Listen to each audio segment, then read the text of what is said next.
கரூரில் ஏற்பட்ட கூட்ட நெரிசல் சம்பவத்தை சிபிஐ விசாரிக்க வேண்டும் என தாவேக தரப்பில் மனு தாக்கல் செய்யப்பட்டிருக்கிறது. கூட்ட நெரிசலில் உள்ளூர் அரசியல்வாதிக்கு தொடர்பு உள்ளதாக தாவேக தரப்பு குற்றம் சுமத்தியிருக்கிறது. அண்மை செய்தியாக பார்க்கின்றோம்.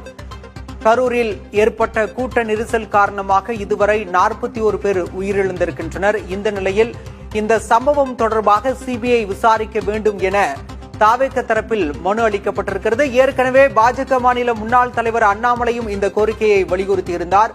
சிபிஐ விசாரணை நடத்த வேண்டும், ஒரு நபர் ஆணையத்தை முதலமைச்சரே நியமித்திருப்பது ஏற்புடையது அல்ல என அண்ணாமலை ஏற்கனவே கூறியிருந்தார். இந்த நிலையில் தற்போது கரூரில் ஏற்பட்ட கூட்ட நெரிசல் விபத்து காரணமாக 41 பேர் உயிரிழந்த நிலையில் அது தொடர்பாக சிபிஐ விசாரிக்க வேண்டும் என தாவேக தரப்பில் குற்றம் சுமத்தப்பட்டிருக்கிறது. அது மட்டுமல்லாமல் சிபிஐ விசாரணை கோரி தாவேக தரப்பில் மனு அளிக்கப்பட்டிருக்கிறது.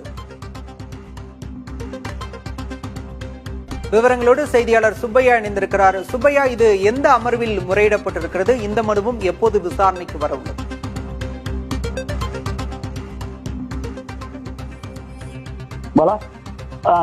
அதாவது ஆதரவு சார்பில் மனுவானது இன்று பிற்பகல் விசாரணைக்கு எடுத்துக் கொள்ளப்படும் என்று தெரிகிறது. இதில் பல்வேறு குற்றச்சாட்டுகள் முன்வைக்கப்பட்டுள்ளன. அதாவது காவல்துறை உரிய அளவில் பாதுகாப்பு வழங்கப்படவில்லை என்றும் தெரிவித்துள்ளனர். அது மட்டுமல்லாமல் மின்சாரம் தடைபட்டது, அதேபோன்று காவல்துறை தனியை நிறுத்தியது உள்ளிட்டவையும் மனுவில் குறிப்பிட்டுள்ளனர்.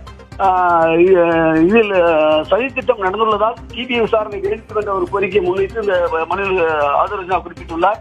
இதில் பல்வேறு சந்தேகங்கள் இருப்பதாகவும், இதுவரை விஜய் நடத்திய எல்லா கூட்டங்களிலும் அமைதியான முறையில் நடைபெற்ற நிலையில் கரூரில் மட்டும் இதுபோன்ற ஒரு சம்பவங்கள் நிகழ்ந்திருப்பதாகவும், இதில் ஏதோ பின்னணி சதித்திட்டம் அடங்கியிருக்கிறது என்றும் குறிப்பிட்டு, எனவே சிபிஐ விசாரணை வேண்டும்.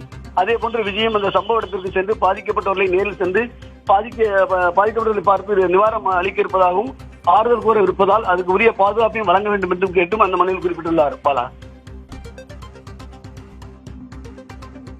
கரூரில் ஏற்பட்ட கூட்ட நெரிசல் காரணமாக 41 பேர் உயிரிழந்த நிலையில் தற்போது அது தொடர்பாக சிபிஐ விசாரணை கோரி தாவேக தரப்பில் மனு தாக்கல் செய்யப்பட்டிருக்கிறது. இந்த மனு என்பது இன்று பிற்பகல் விசாரணைக்கு வரும் என தெரிவிக்கப்பட்டிருக்கிறது. விவரங்களுக்கு நன்றி சுப்பையா.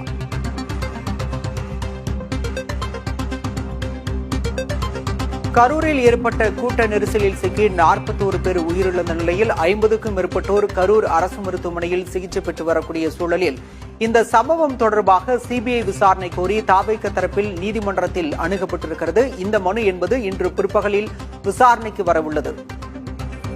ஏற்கனவே பாதிக்கப்பட்டோரை சந்திக்க உரிய பாதுகாப்பு வழங்க வேண்டும் என தாவேக தரப்பில் மனு தாக்கல் செய்யப்பட்டிருந்தது. அந்த மனுவும் விரைவில் விசாரணைக்கு வரவுள்ளது. இந்த நிலையில் தற்போது இந்த